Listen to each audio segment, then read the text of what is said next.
Hey, how's it going, everybody? Dynamic Gaming here, back with another video, aka Imperial Strike, and today I have with me the pleasure of having a Captain Cold player. I know they are rare to find. In today's video, I actually wanted to end up covering something very unusual that I think many people don't take the time to think on, and I think it's the primary reason for why they end up usually struggling against a lot of top-level players. And that's going to be the understanding of frame data and how it's used. So anytime you go into practice mode, you're able to always end up viewing all of your character's moves, the move list, and you see a ton of numbers on the right-hand side. I wanted to make a very quick video explaining how it's going to end up being used. It's not going to be that complicated, I promise. But essentially, this is how it works. What frame data is, and I use this example and I relate it to cars and vehicles. So, you know how they measure the speed of a car using miles per hour or kilometers per hour? And the way that it works is on a car, the higher the number, the faster that a car is going, and the lower the number, the slower that a car is going. Well, frame data is very similar, but all that it is it's backwards. So when you look at all these numbers on the right-hand side, the higher the number, the slower the attack is, or the longer that it takes for an attack to come out. The lower the number, the faster that the attack is, and the less time it takes for that attack to come out. The reason why these numbers are important is because it allows you to understand up close when you're fighting someone what option you have whenever someone is plus or minus on block, and I'll be explaining that briefly as well. What plus or minus means is that whenever you end up blocking or getting hit by an attack, all the different frame data and all the different numbers will have recovery frames, hit advantage, and block advantage. Now what this means is, so for example, I'll be covering block advantage in this video specifically.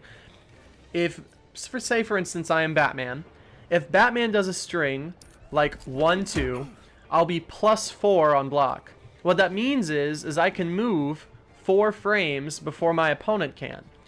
So the idea here is that if I end up having someone block that attack, I can end up pressing another button and it'll come out 4 frames before my opponents will.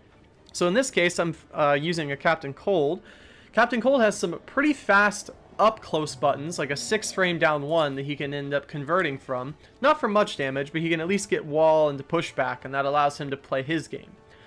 But if I'm Batman and I have him block this attack, I will always be able to end up basically jailing, because I'm +4, back 1. And the reason why I'm able to do that is because back 1 is a 9 frame on startup low. So the way that it works mathematically is because I am +4 on block, I can end up having this attack come out 4 frames faster before my opponent can even move. And if you're doing the math and you're doing it correctly, 9 minus 4 gets you 5. So essentially, after my opponent ends up blocking this attack, my back 1 is coming out in 5 frames once we're both able to move at the same time again, from neutral, where both of us are at 0, 0 even. So just to show the example, I'm going to have my good friend here end up blocking the string, and he's going to try to end up mashing out with down 1, even though that's an amazing 6 frame poke. Now in that instance, I was off on my timing. If I'm off on my timing, I'll end up getting that poke and he'll be able to interrupt. But if my timing is correct, I will end up beating him out every single time. And that's how up close frame data ends up working. The last part I wanted to touch on in this video was also going to be frame data specifically for NRS titles, because the frame data that I just explained, that's how it works in general against all fighting games across any platform, doesn't matter where you're going. However, there are specific niches that people need to be aware of inside of fighting games. And in this case, I needed to end up breaking down NRS titles like Injustice and Mortal Kombat 11. So whenever an attack is negative on block, it's how you're able to also measure if something is punishable on block. What punishable means is if someone uses an attack where they are not able to move for XYZ amount of frames, you can end up using another attack that, as long as it is the exact same number or faster than whatever they are negative on block, you'll be able to end up hitting them before they can actually recover from the attack, meaning you're punishing them for doing that attack on block. So in this case, I wanted to end up using a weird one, and this is going to be Flash.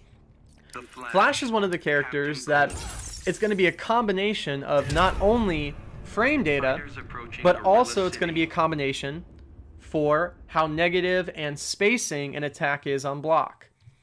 So in this example, I wanted to end up using Sonic Pound. Now, don't get it twisted. There are 2 Sonic Pounds that Flash ends up having. I am not referring to his standard down forward 3. I am referring to his Running Man stance option Sonic Pound, which is a mid to an overhead attack. The reason why I'm specifying for this one is because frame data wise, the attack ends up being told as a -7 on block attack, meaning that I can't move for 7 frames. Well, Captain Cold has a 6 frame down 1. This means that if he ends up blocking the Sonic Pound variation and the spacing is correct, he can actually end up getting a punish on this semi-consistently, and I'll explain the semi part here in a second, every single time that I've ended up having him block that attack. So I'm just going to end up putting us on the right-hand side of the screen so it makes it a little bit easier for him to block. So I'm just going to end up doing this attack. Almost had it. There you go. And as you saw right there, he actually ended up doing a down 1 as a full punish to that attack. Characters that have a 6-framer in this game would be able to end up punishing the attack. And I know the follow-up question would be, but it says it's -7. So what about characters that have a 7-frame attack in this game? Well, this is where it becomes important for the niche of Mortal Kombat and Injustice 2. All the NRS titles end up having this, call it a frame buffer, in between exiting and entering block, meaning that whenever you're starting an attack or whenever you're about to do an attack, it's basically impossible in most case scenarios to get the frame perfect punish, with the exception of one rule and one rule alone, and that is reversal attacks with special moves. Special moves, whenever you end up reversal inputting them in the timing, meaning that if you ended up blocking something from Flash, so for instance, so we're going to end up doing a mirror here. I'm going to ask him to pick Flash in the mirror. Flash also has another attack that is -8 on block, and that's going to be his wake up attack. In a mirror setting, however, a reversal attack of a 8-frame special move would allow you to get a frame perfect punish on those scenarios. So what this means is that, for example, if I'm fighting another Flash player and I end up getting the knockdown or vice versa, and he tries to wake up, the wake up attack that Flash has is back forward 1, which is this pretty cool animated looking attack. I love it personally. But when it comes to the frame data, just so that everyone can see it and why this is important, it's -8 on block. So hypothetically, characters that have a 7-frame or 6-frame down 1, depending on the spacing, could end up actually punishing this attack. But the other thing people don't think about is reversal timing.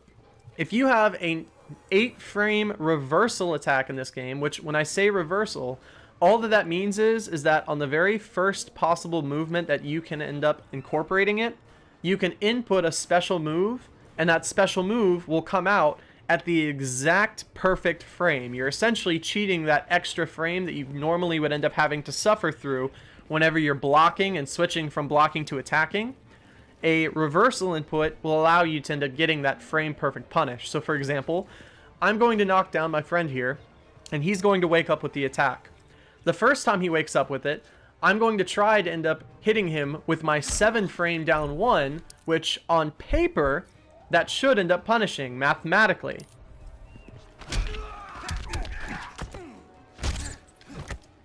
And as you saw there, because of the spacing, and this is where spacing becomes important, I don't have the actual range to punish him. And a lot of characters in the game will actually suffer from this very similar thing.